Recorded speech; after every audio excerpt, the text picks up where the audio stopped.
Hi, this is Carol with Confino Yoga and Sun and Moon Yoga Studio. So what I'm going to do now is continue from the seated spine movements to hands and knees. You can also start right here if you want. So we're going to start up on hands and knees. Now I'm going to give you a few options here. If your knees are an issue, they don't like kneeling, I will do a chair video that will completely eliminate the standing on your knees at all. But this is if you can get up on your knees. You're going to bring your blanket in and have that cushion under your knees, or if you have another thing like some people use the pads from gardening, or there are yoga pads that you can use. But here, back is long, arms are straight. Now, I'm going to give you some options for your arms. You can use thick books. That gives me another inch or two.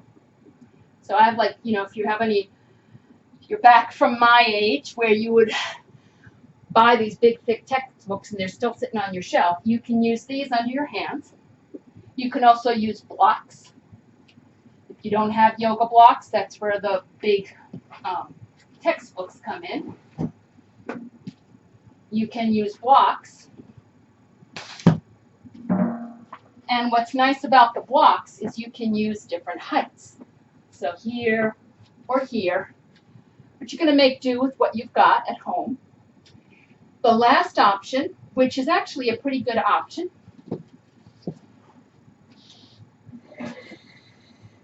is to bring in a chair. So I'm going to do one side on the chair and the other side with blocks. If you can do your hands on the floor, that's fine. So if I have my hands on my blocks, on my chair, knees on a blanket, hands a little further forward than the shoulders, it's not so much about getting the spine parallel to the floor as it is about keeping the spine long. So just notice this position. And what I'm going to do now is round and arch my back. So this is the floor, or on the chair, round the back and arch. Gets a different range of motion than when you're seated because your pelvis tucks more than it does when you're seated. And do about 3 of those. Come back to center. And then with your hands on the floor, on the blocks, or on a chair, step your right foot forward, and you're in low lunge. So now from this low lunge, you're going to press the back leg from the knee to the foot down. Let the hips come underneath you and lengthen up. Feel a nice long spine.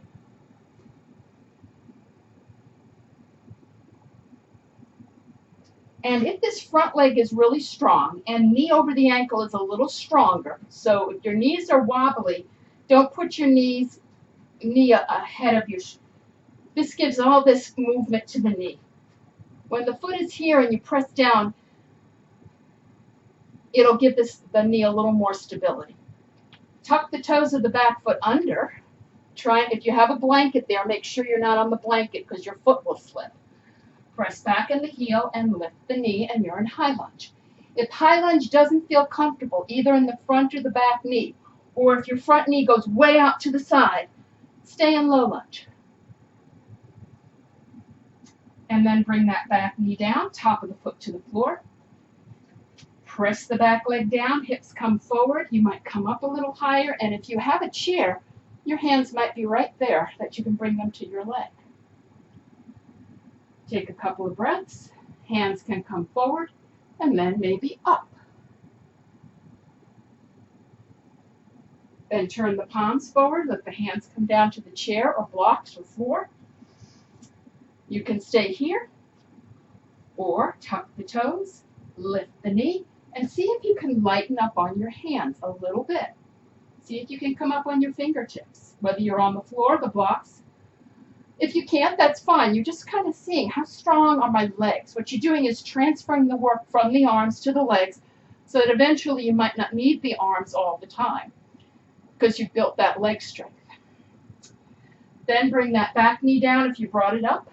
Front foot comes back. As always, if I'm holding a pose longer than you like, then take your hands, then just come out of the pose. So now I'm going to do those same things with my hands on blocks. So you're going to take the other foot and bring it forward. Press into that back leg, let the hips come down and forward, shoulders up and back. You can stay here or tuck the toes of the back foot under, lift the back knee, come into high lunge.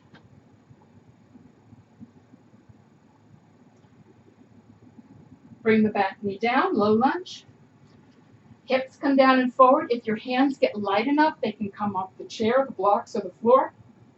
Bring them up to the thigh. Soften the shoulders, arms come forward, maybe up. Turn the palms forward, let the hands come down. Be as light as you can on your hands. See if you can come up to high lunge or remain in low lunge. We're going to take about 4 more breaths here. If you need to drop your back knee, do so at any time.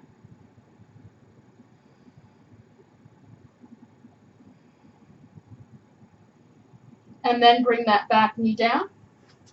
Front foot back. Move the blocks to the side. And move your hips from side to side. So now I'm going to talk about puppy pose. Before going into down dog, you can have your hands on the floor. And you can also do puppy pose with your hands on blocks of the chair. So I'm going to do this first one with the chair, and then I'm going to talk about down dog. One reason I'm using the chair is it makes it easier to see my spine and my arms. My arms and my spine stay long. Pressing into the chair. Feel the shoulders get nice and set. If my arms are loose, my shoulders move. If I press through the arms and get the arms nice and strong in the shoulder joints, they don't move so much. Same thing, my hips can move. If I press from my knee to my foot down, my hips get nice and solid. So keeping that connection, spine long, let the hips come back. My spine doesn't round. My head doesn't drop. I stay in neutral, come all the way back. And your head will probably be above your arms. If your shoulders are really mobile, you might come down deeper. The point is, keep your spine long from the neck all the way down. You're trying to strengthen the main muscles that support your upright posture, which are the small stabilizing muscles along the spine. So we're all in neutral here. And then come back up. Down dog is the same thing, only you lift your hips. To come into down dog from the chair, I would rather you do that in my chair class, which is I'd be on my feet to start with, because this is a little unstable. So you can redo puppy pose with your hands on the floor, and that will be just fine. Hands on a block or hands on the chair for puppy. But for down dog, it's the same thing. Hands a little further forward than the shoulders. Press through the hands. Shoulders are strong. Spine is long. And then from here, you come back, and I'm going to do puppy. I keep going back. To go into down dog, press back in their heels and lift the knees. And there might be a nice bend in your knee. You're not tucking your head under. You're keeping your spine long. Straighten one leg, bend the opposite knee. And then maybe let both heels come toward the floor. You can have a bend in your knee. If you needed a lot of blankets under your hips when you were in table, or when you were in that seated posture, you probably need a little bend in your knees now. So then we're going to inhale, come to table. Exhale, round the back. Inhale, arch the back. Come back to neutral. And now we'll do one more. If you need a break, sit back, shake out your arms. You can come into puppy or up on your knees tuck your toes. Hips come back. You can go back to puppy or lift your knees and come into down dog. We're going to stay here for about 5 or 6 breaths. If your body's telling you it's time to come out of down dog, come out of down dog. Now your down dog might look like this, or this, or this. You're doing what your body tells you you can do.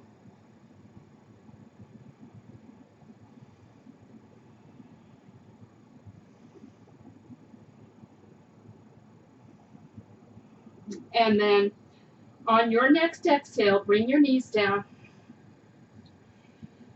And for a release pose, you can bring your elbows to the floor and relax. You might let your hips come back, round your back. That's a puppy pose, and arms can be in any position. Some people don't like puppy pose at all and feel better sitting more up and keep their back rounded. And then we're going to come up. Either come up on your knees or sit back on your heels. Take a couple of breaths. And that's the table portion of my video. And you can just do this portion as a single practice. Come down and lay in Shavasana. Or I'm going to do a standing practice. So check out another video if you want to continue or use this as your practice. And if you're ending here, I honor that place in you of light, of love, of peace. Namaste.